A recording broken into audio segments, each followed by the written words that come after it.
Hello ஹாய்ங்க, வணக்கமுங்க. இன்றைக்கி நம்ம நாட்டுக்கோழி சூப்பு எப்படி செய்கிறதுன்னு பார்க்கலாம். நல்லெண்ணெய் ஊற்றிக்கோங்க. நல்லெண்ணெய் ஊற்றி நல்லா காஞ்சதுக்கப்புறம் வெங்காயத்தை இடித்து சேர்த்துக்கோங்க.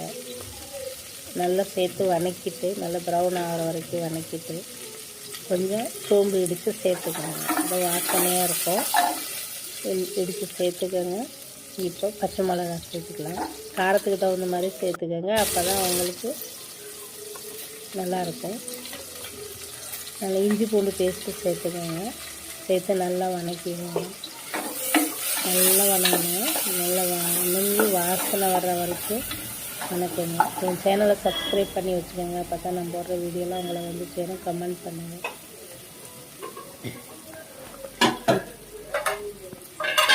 நல்லா வதங்கிருச்சுங்க. நாட்டுக்கோழியை மஞ்சத்தூள் போட்டு நல்லா கழுவி வச்சுக்கோங்க. எலும்பு பீஸாக எடுத்து வச்சுக்கோங்க. நீங்களும் சேர்த்துக்கோங்க. இப்போதைக்கு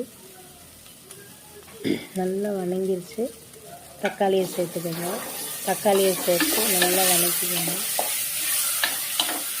வதங்கினதும் நல்லா வதங்கணும். மெல்ட் ஆகிற அளவுக்கு வதங்கணும். நல்லா மெல்ட் ஆகிற வரைக்கும் வதங்கணும். வதங்கினதுக்கப்புறம் உப்பு சேர்த்துக்கோங்க. உப்பு சேர்த்து நல்லா கல் உப்பு சேர்த்து நல்லா வதக்கிக்கோங்க. மெல்ட் ஆகிற வரைக்கும் வதக்கிட்டு நல்லா வதங்கினதுக்கப்புறம் கருவேப்பிலை சேர்த்துக்கோங்க. கொத்தமல்லி தழை சேர்த்துக்கோங்க. கொத்தமல்லி தழை போட்டு நல்லா வதக்கிட்டு நல்லா வதக்கிக்கோங்க. மஞ்சத்தூள் நல்லா தேவையான அளவு மஞ்சத்தூள் போட்டுக்கோங்க. நல்லா வதங்கினதுக்கப்புறம் நல்லா வதங்கணும். அப்போ தான் நல்லா அந்த ஃப்ளேவர் கொடுக்கும். இந்த எலும்பு உள்ள சிக்கனை அதில் சேர்த்துக்கோங்க. சேர்த்து நல்லா வதக்கிக்கோங்க. நல்லா வதங்கினதுக்கப்புறம் நல்லா வதங்கணும். அப்புறம் நல்லா அந்த இது அடி பிடிக்காமல் நல்லா வதங்கினதுக்கப்புறம் நல்லா வதங்கினதுக்கப்புறம் நல்லா தேவையான அளவு தண்ணீர் சேர்த்துக்கோங்க. நான் 1.5 லிட்டரு தண்ணி சேர்த்துக்கோங்க. 1/2 கிலோ சிக்கனுக்கு 1.5 லிட்டரு ஊற்றிருக்கேன்.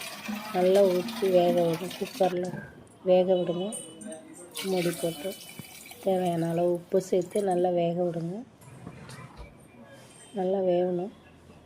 இப்போ மிளகும் சீரகத்தையும் வறுத்து நுணுக்கி வச்சுருக்கேன். ஒரு 2 டீஸ்பூன் போட்டுக்கோங்க.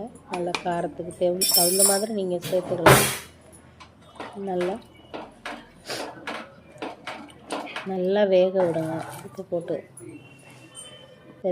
இப்போ நல்லா விசில் அடிச்சிருச்சுங்க. இறக்கி சிக்கன் சூப் ரெடி ஆயிடுச்சுங்க. சாப்பிட்டு பார்த்து எப்படி இருக்குன்னு சொல்லுங்கள். பாய்.